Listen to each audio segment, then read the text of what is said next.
RCP Notícias.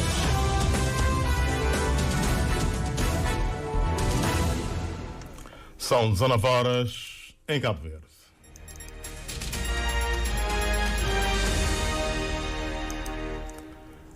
Ouvintes, muito boa noite. É tempo para o jornal Esta Hora aqui na sua Rádio Cabo Verde. Hoje, dia 17 de julho de 2024.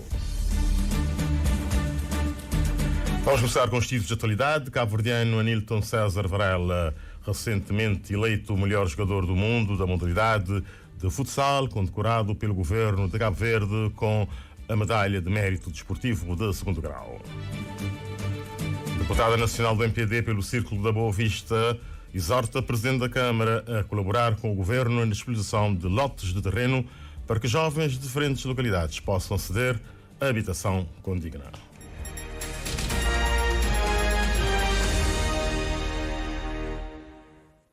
Vamos ao desenvolvimento. Um incêndio de grandes proporções deflagrou hoje numa área de cultura de sequeiro em Achada Grande, na localidade de Rincão, no município de Santa Catarina de Santiago. Depois de mais de 4 horas de combate ao incêndio, a equipa da Proteção Civil e Bombeiros de Santiago Norte e de São Domingos conseguiram controlar as chamas. O vereador pela área da Proteção Civil na Câmara Municipal de Santa Catarina, Vladimir Brito, acredita tratar-se de fogo posto e deixou o apelo à população para que se evite queimadas. Sendo época de cultivo, não há da flama, pessoas até queimam esse lugar para fazer esse cultivo. Agora, só para não olhar e alerta, mas pequenos campos que até ser queimado, só tem consequências para um ano inteiro. Para uma licença e não é, mas um monte de animais que também têm pastos, justamente por causa de um pequeno campo que foi queimado. Não está falando. Se tem necessidade, que não queima. Já não olha, não tem bombeiros de órgãos, não tem bombeiros de Tarrafal, não tem bombeiros de Santa Catarina desde antes de meio-dia. Então aproveita para solidarizar também com o Tarrafal que não teve ontem, porque aquela mesma equipa que teve ontem na Tarrafal, hoje está ali tudo completo. Esse que teve tempo de descanso. Eles levantam, estão da chamado, hoje nós temos que baixar a grande de Rincão, enquanto ontem sai de lá de noite. Portanto, licenciado, apelo continua a ser queimada, não e não. O vereador pela área da Proteção Civil da Câmara Municipal de Santa Catarina, Vladimir Brito, a falar para a Rádio Cabo Verde sobre o incêndio hoje em Rincão, onde apelou, portanto, as pessoas e a população para que se evite queimadas.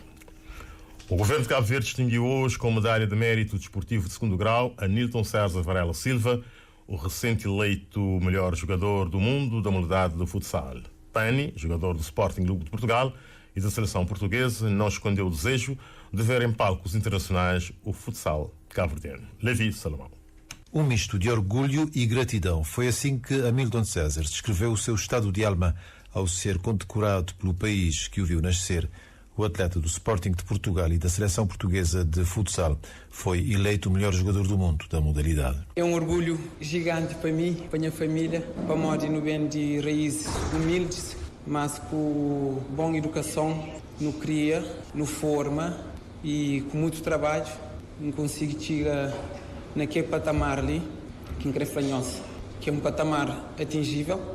Um patamar ao alcance dos demais atletas nacionais e pessoas de outros ramos de atividade, completou. Pani manifestou o desejo de ver Cabo Verde em palcos internacionais do futsal. Minha desporto que ama na Cabo Verde ainda que tem uma competição oficial, mas não espera para ser para breve, para não ter uma competição interna, para não dar mais um passo, mas não ter uma seleção nacional, que é para todo desportista que gosta de futsal, para ter uma opção de poder representar se pátria, se país que ele está nasce. Pani Varela foi agraciado com a medalha de mérito desportivo do segundo grau pelo governo, que reconhece deste modo o percurso e as conquistas do atleta. O que te torna Cabo Verde de facto orgulhoso daquilo que te representa como desportista, como atleta de exceção. Em segundo lugar, o reconhecimento de diáspora de sucesso. Em terceiro lugar, representa também valores que não se transmite para a nossa juventude, de esforço, dedicação, trabalho, teu suor para conseguir ter êxito.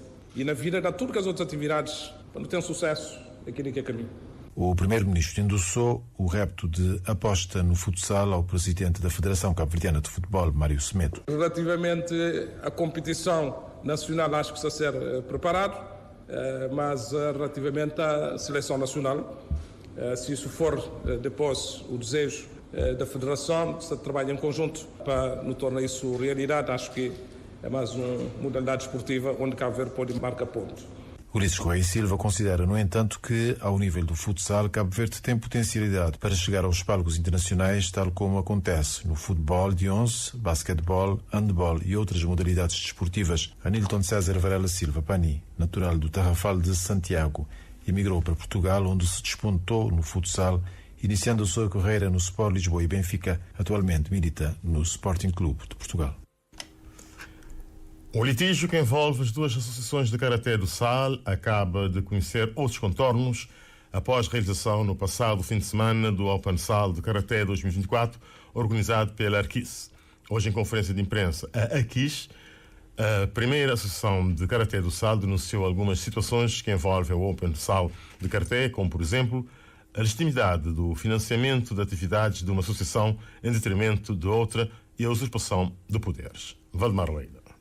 A Arquis e a Arquis são as duas associações que atualmente desenvolvem ações da modalidade de Karaté na Ilha do Sal. O litígio entre as duas associações remonta a 2012 por causa de uma mesma nomenclatura, todas Arquis na altura, mas que em 2022 a Procuradoria do Sal mandou arquivar o processo existente e recomendou a alteração do nome da segunda associação para Arquis. Entretanto, continua pendente no Tribunal uma ação para decidir qual das associações é a legítima representante das escolas de Karaté do Sal. Com a realização no passado fim de semana do Open Sal de Karaté 2024 pela Arquis, hoje, em conferência de imprensa, Pimenta Lima, dirigente da Arquis, quer ver esclarecidas as afirmações tanto do representante da Câmara Municipal como do Governo. Por que razão a Câmara Municipal do Sal, através do seu vereador do Desporto,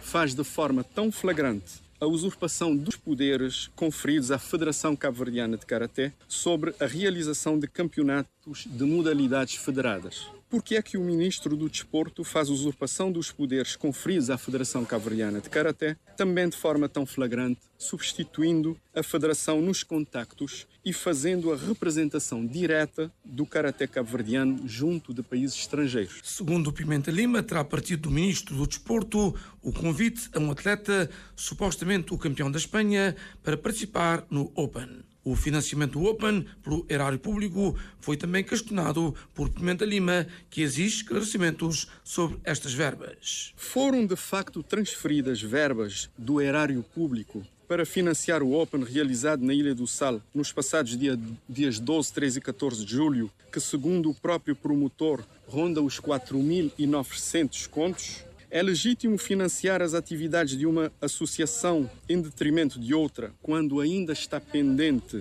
uma ação judicial para aferir da legalidade ou ilegalidade da criação e surgimento da segunda?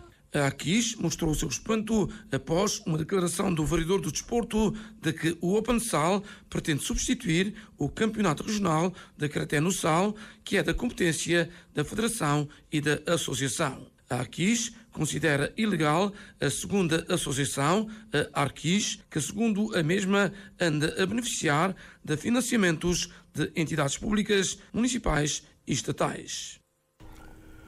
Cabo Verde conta com mais de 60 cuidadores, o que significa que mais pessoas em situação de dependência em todo o país vão ser assistidos por estes profissionais, contratados no âmbito do Fundo Mais, programa do Governo com vista à erradicação da pobreza extrema no horizonte de 2026. Para o Ministro da Família, Inclusão e Desenvolvimento Social, Fernando Luís Freire, com mais esse ganho, o seu governo está mais próximo de atingir a meta traçada, que é garantir melhores condições de vida e saúde a todos. Nani Vaz.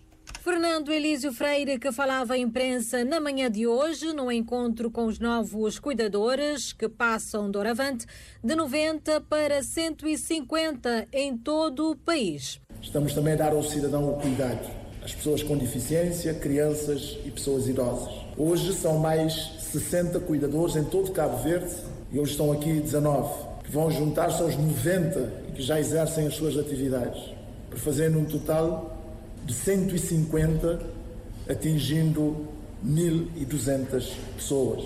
Isto é demonstração clara de que estamos a cumprir e que estamos a trabalhar para continuarmos essa estruturação, e creio que é inegável hoje o impacto que estas medidas estão a ter sobre as famílias e sobre a população. É claro que nós ainda não estamos satisfeitos. Nós só estaremos satisfeitos quando atingirmos a nossa meta. Colocar as pessoas no centro é a meta do governo, garante o titular da pasta Família, Inclusão e Desenvolvimento Social. Fernando Elísio Freire explica que a intenção é assegurar que todos os cidadãos tenham acesso à previdência social. Logo, uma estruturação do INPS é impreterível. Colocando a segurança social mais próximo e ao serviço dos contribuintes, indo ao encontro das novas dinâmicas económicas e sociais, principalmente na questão das chamadas novas doenças, a comparticipação do Instituto Nacional de Previdência Social nas fisioterapias, em todas as doenças que são consequências, por exemplo, daquele cidadão que tem AVC, de todas as consequências daquele que precisa de uma fisioterapia, do diagnóstico e da prevenção de determinadas doenças, do reforço de subsídio de doença, que vamos aumentar de 6 meses para 12 anos. É este o caminho que nós queremos continuar. Não obstante os ganhos, Fernando Elísio Freire diz que ainda é preciso melhorar as políticas públicas de inclusão, que, segundo o mesmo, passa pelo rendimento, trabalho e produção. Em São Nicolau foi realizado o lançamento do Programa de Incentivos para o Cultivo Protegido e Estufas Agrícolas. O programa visa aumentar a produção e, consequentemente, os rendimentos. Lorena Spencer.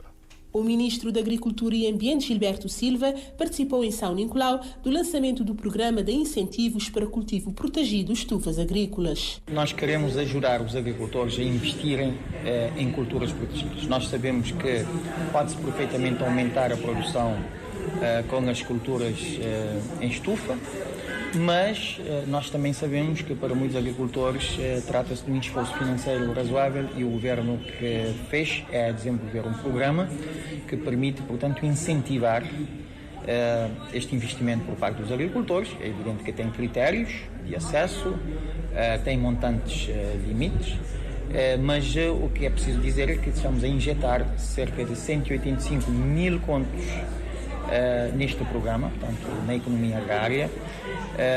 Os agricultores, basta que tenham acesso à terra, tenham água, querem investir na parte das estufas, podemos, portanto, cofinanciar até 600 contos, mas com a devida assistência técnica, com um sistema de aprovação dos pedidos dos agricultores. Enfim, tem de haver, portanto, uma colaboração muito forte entre o produtor agrícola e o Estado. O ministro realça o impacto do programa, que passa essencialmente pelo aumento da produção.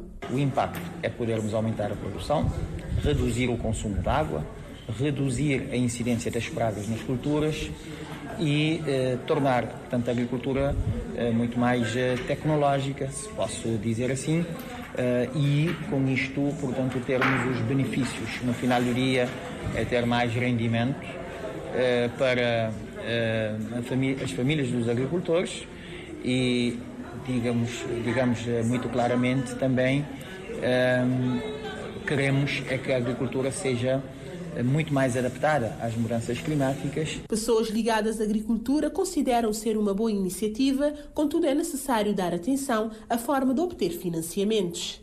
Mas a minha receio que é o início, mas é a conclusão, porque os agricultores têm muitos constrangimentos em obtenção de um fundo para desenvolver-se a agricultura, tem muitas burocracias, muitos programas das naturezas não têm assistido, não te desganabão, vão-te desconhecer as razões, portanto este é tudo tinha medo. Não te espera que ele tenha sucesso. É muito importante que ele incentive também ajudar o agricultor, porque esse financiamento está vindo já de metade e e essa transigente que peso de despesa, assim a gente já pode ter melhor produção. O evento contou com a participação de diversas pessoas ligadas ao setor da agricultura em São Nicolau.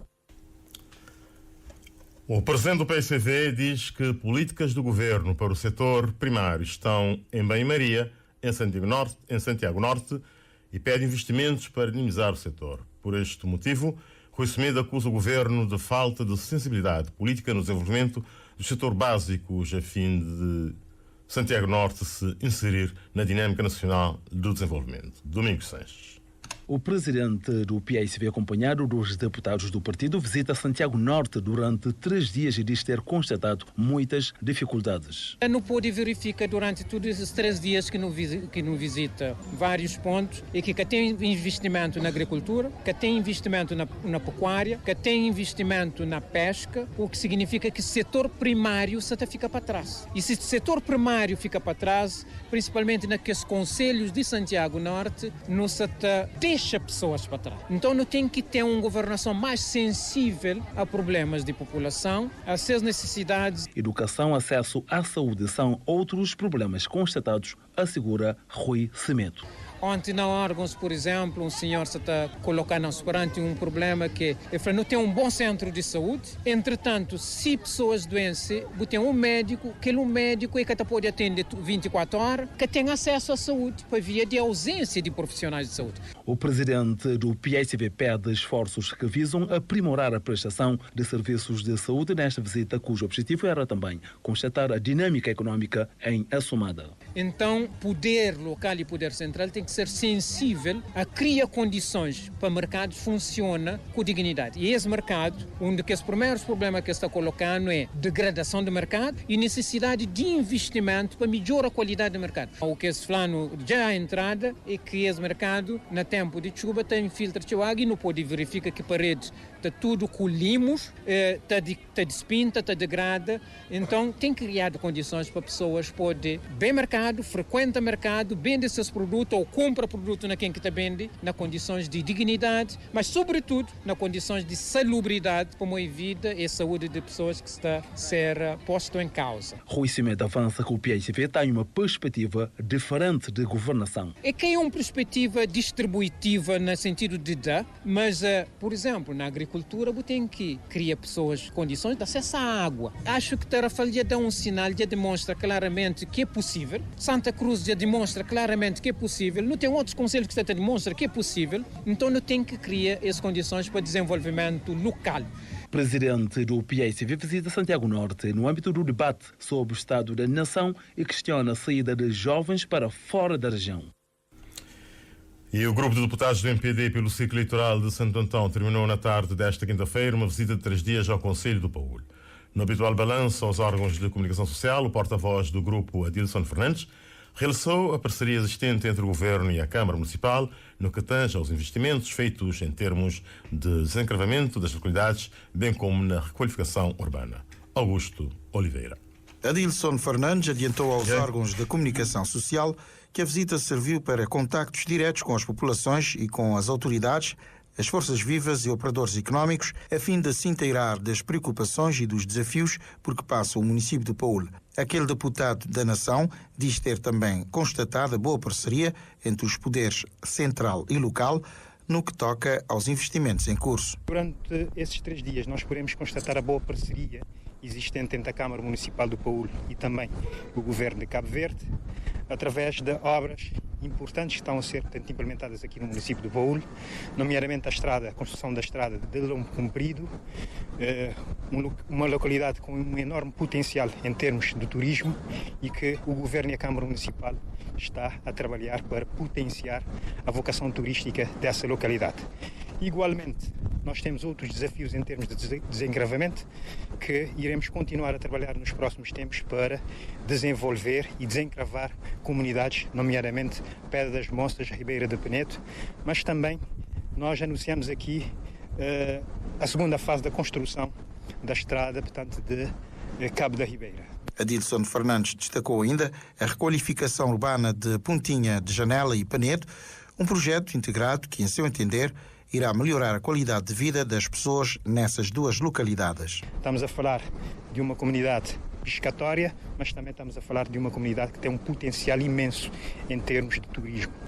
E onde nos encontramos está a ser edificada, portanto, uma obra estruturante que irá mudar por completo a fisionomia, portanto, desta localidade, através desta intervenção que está a ser feita aqui, mas também a intervenção que está a ser feita na comunidade com os arruamentos, com os acessos, de forma, portanto, a melhorar portanto, as condições de vida das pessoas daqui de Pontinha de Janela, mas também por forma a dar dignidade aos pescadores aí na zona da Penede e também para qualificar este local para receber importantes investimentos privados daqui para frente. Por fim, o porta-voz do grupo de deputados do MPD pelo Círculo Eleitoral de Santo Antão fez saber que a obra do campo de futebol do Paúl irá arrancar brevemente.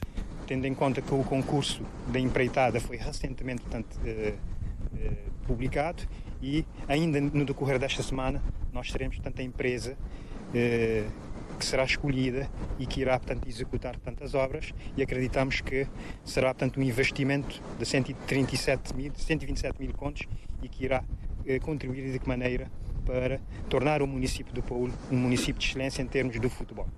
Desencravamento de algumas localidades, nomeadamente Pedra das Moças e Ribeira de Penede, mobilização de água para a agricultura, são na ótica do grupo alguns desafios para o município do Paúl. E a deputada nacional do MPD pelo Círculo da Boa Vista, Elizabeth Évora, exortou hoje o presidente da Câmara Municipal daquela ilha a colaborar com o governo na disponibilização de lotes de terreno para que jovens de diferentes localidades possam aceder a uma habitação condigna. Numa conferência de imprensa na tarde desta quinta-feira, a deputada do MPD por Boa Vista contesta que tenha sido o poder municipal a resolver problemas de habitação naquela ilha. Miriam Lopes dos Santos. A deputada nacional do MPD para a Boa Vista acusa o edil boavistense de tentar lavar a sua imagem através de um jornal da praça e de se vangloriar como sendo obras suas, obras que são da responsabilidade do Governo Central. Elizabeth Évora entende que a autarquia boavistense não tem obras estruturantes. Não corresponde à verdade que foi a Câmara Municipal a resolver a questão da habitação na Boa Vista, nem os sucessivos problemas no bairro da Boa Esperança e Farinação. É o governo do MPD que, ao contrário dos demais executivos anteriores, é que questionou a questão. O senhor Presidente da Câmara Municipal falta deliberadamente à verdade, desrespeitando os boavistenses e assume que as suas hipotéticas respostas são de longo prazo, não são para agora. E a Boa Vista precisa que seja agora. Sobre a água e saneamento, o Sr. Presidente não consegue mostrar uma única medida de política na sua falhada liderança. Outra vez é o governo do MPD que executa medidas.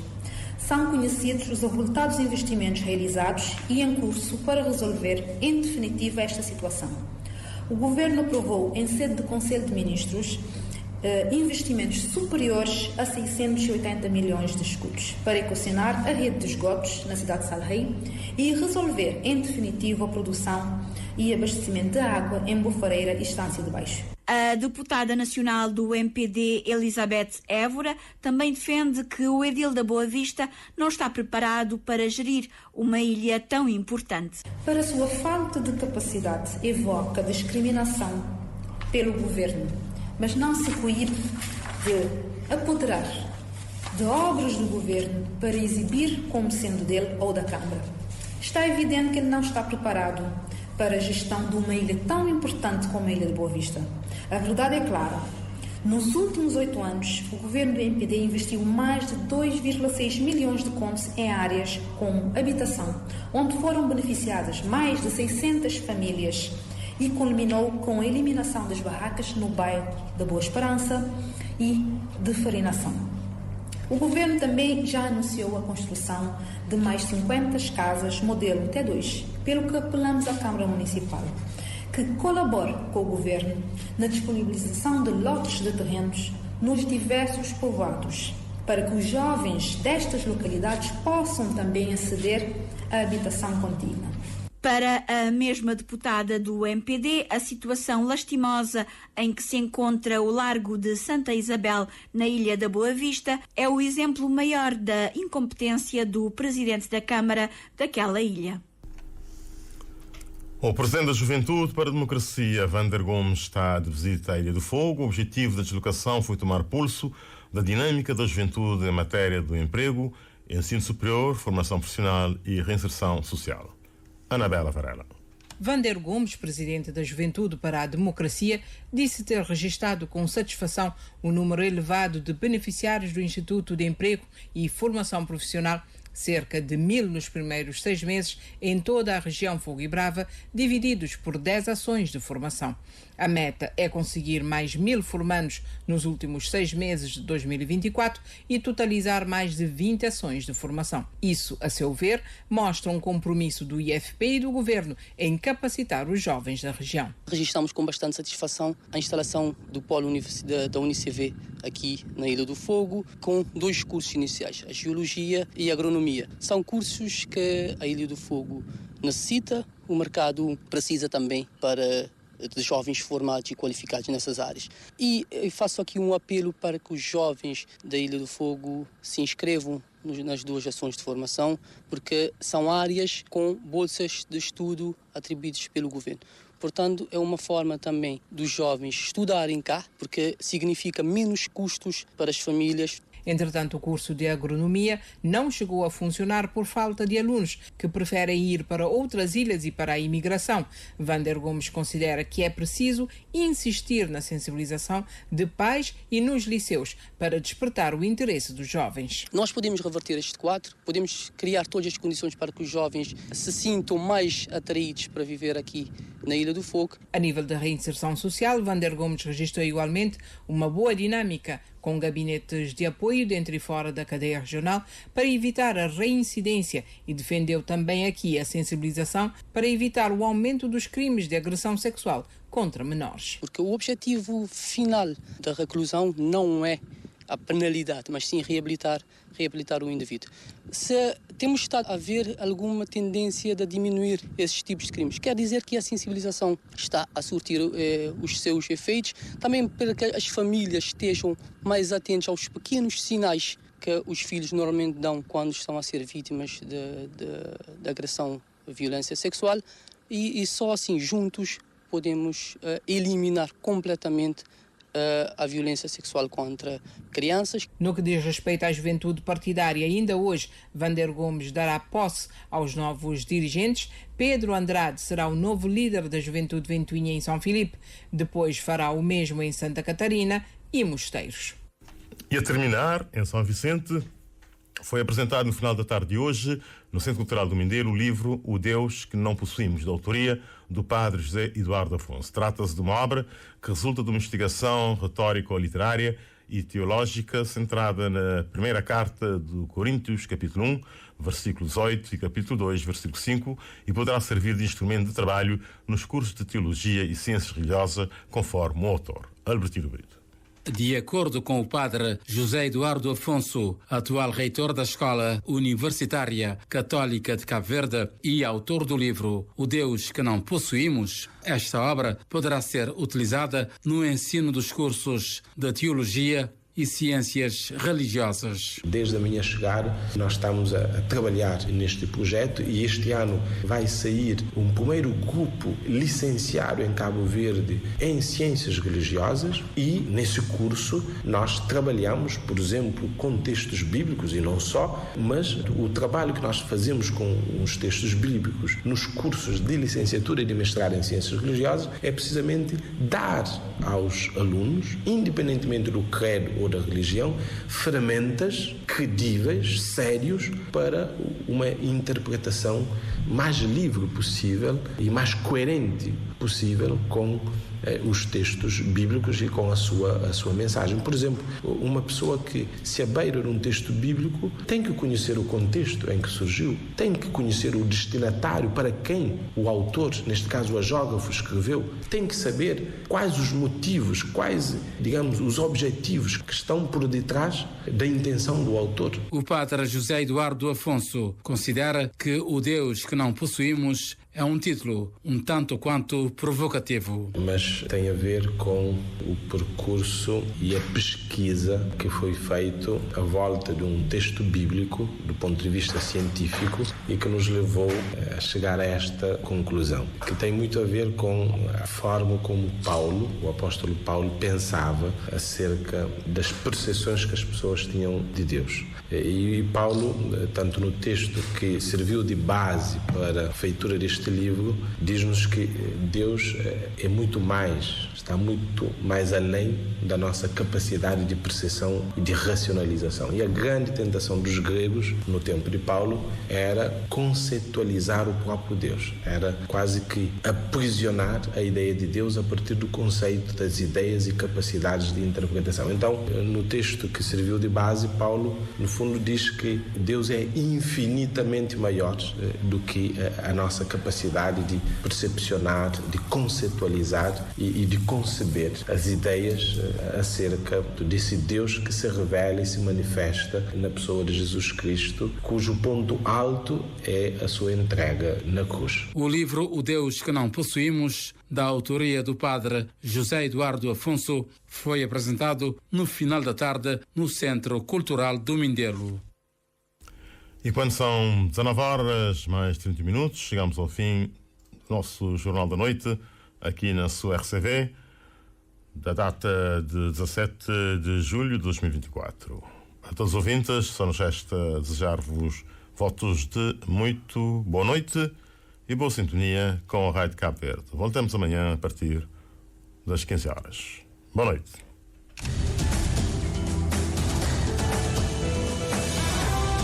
Mais informações em www.rtc.cv